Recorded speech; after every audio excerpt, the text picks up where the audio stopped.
What is Bridget the goddess of? Well, Dagda Evagus Fáilte. Hi, hello, and welcome. Jon O'Sullivan from the Irish Pagan School. And much like the other Irish gods in the pantheon of the Tuatha Dé Danann, Bridget is not just a singular task deity. She is connected and associated with a number of different things, which some of them seem quite at odds with each other, but they make sense when you get to know Bridget. So knowing Bridget, I guess. Bridget is known as the daughter of the Dagda.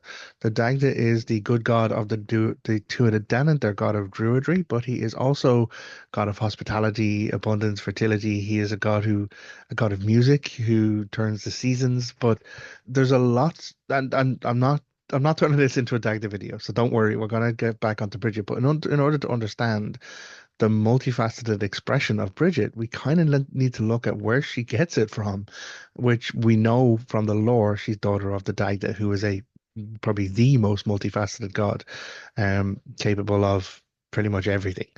Um, so it makes sense that his daughter would, again, not have licked it off a stone, but have learned from her family. Now, in the lore specifically, there is no record as to who specifically the mother of Bridget is.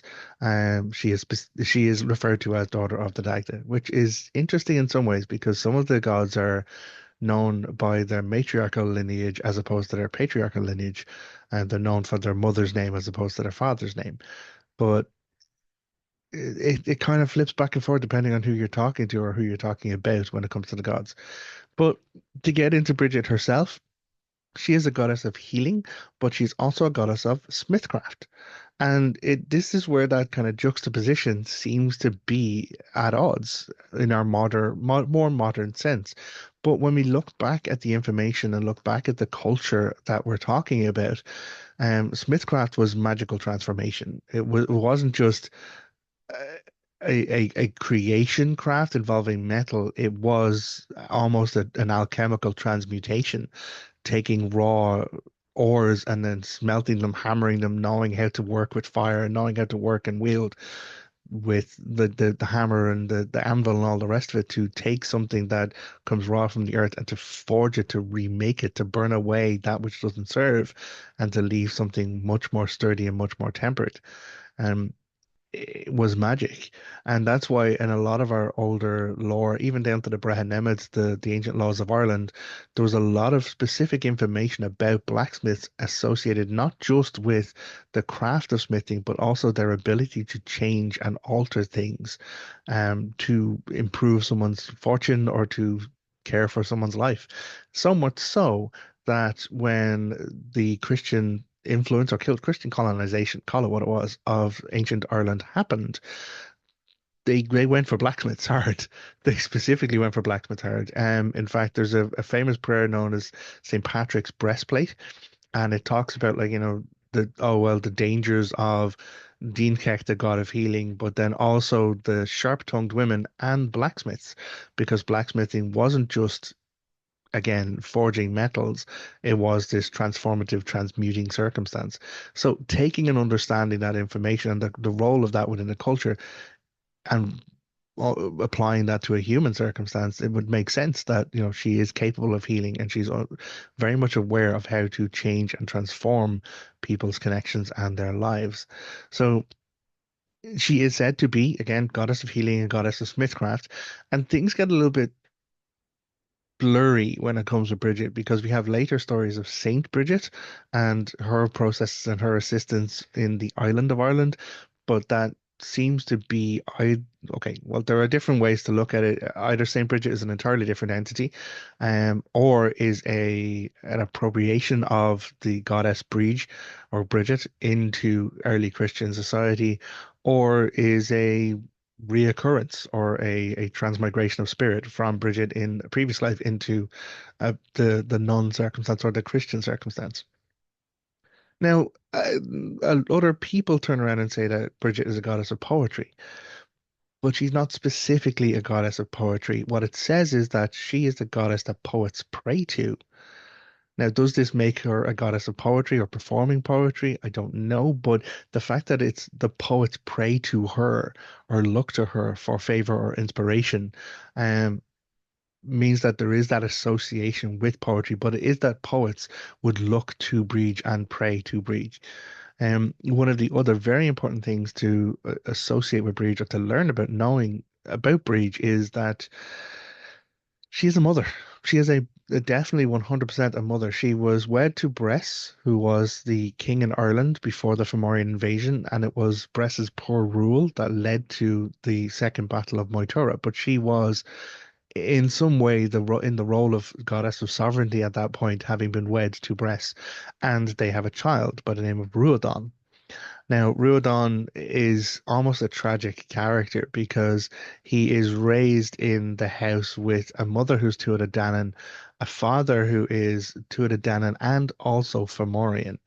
But Bress favors his Fomorian ancestry over his Tuatha Dé Danann ancestry, and as king in Ireland, alters the state of play, causes division. He literally puts the Tuatha Dé Danann people into almost indentured servitude. He degrades them or removes or diminishes their abilities and favors his Fomorian people and replaces everyone in Tara with someone from the Fomorian, the Fuvara tribe. Except Oma, actually. The one person he couldn't replace was the champion of the Tuatha Dé Danann because no one could be found in the Fomorians to rival Oma.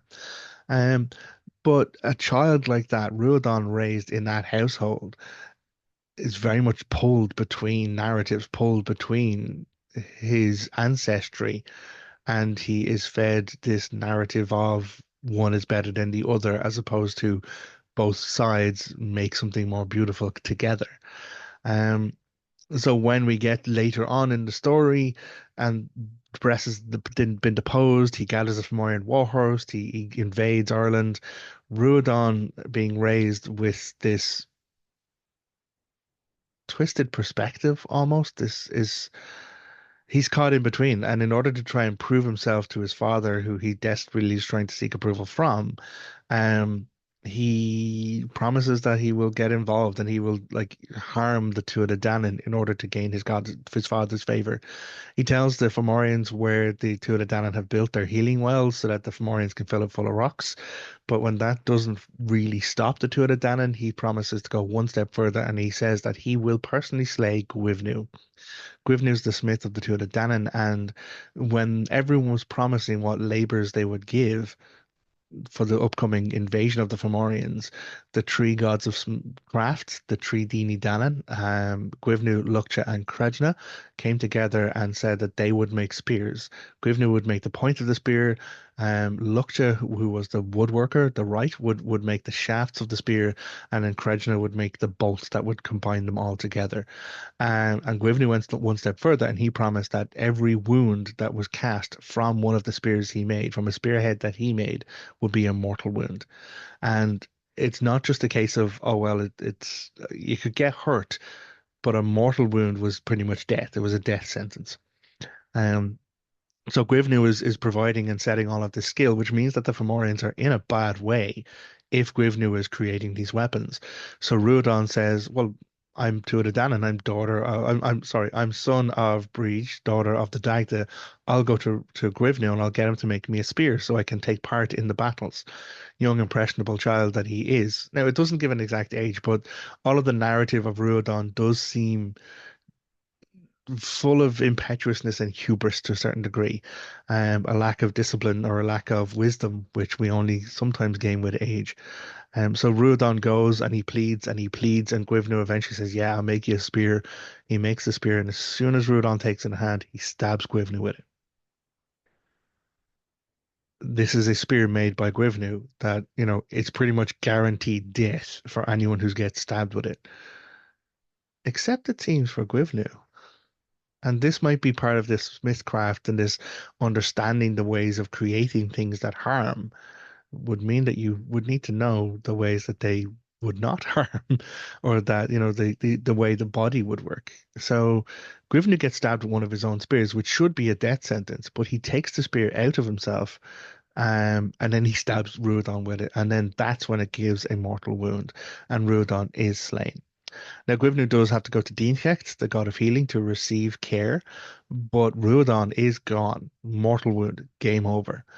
And so when news of this reaches Bridget, this is where another aspect of Bridget as a goddess or function of Bridget as a goddess comes in, because when the grief came upon her for the death of her child, it welled up in her to such a degree that she screamed and wailed.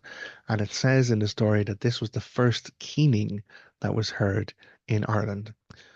Now, keening became such an important function of tribal society that there were, in fact, professional keeners who would represent the grief of the collective or the grief of the tribe whenever anyone passed. And, it was important that that was done. It was important that that was acknowledged, and that someone would wail and cry and scream for the grief of the loss. And so Bridget is, in essence, the goddess of keening, having been the first one to have keened in Ireland.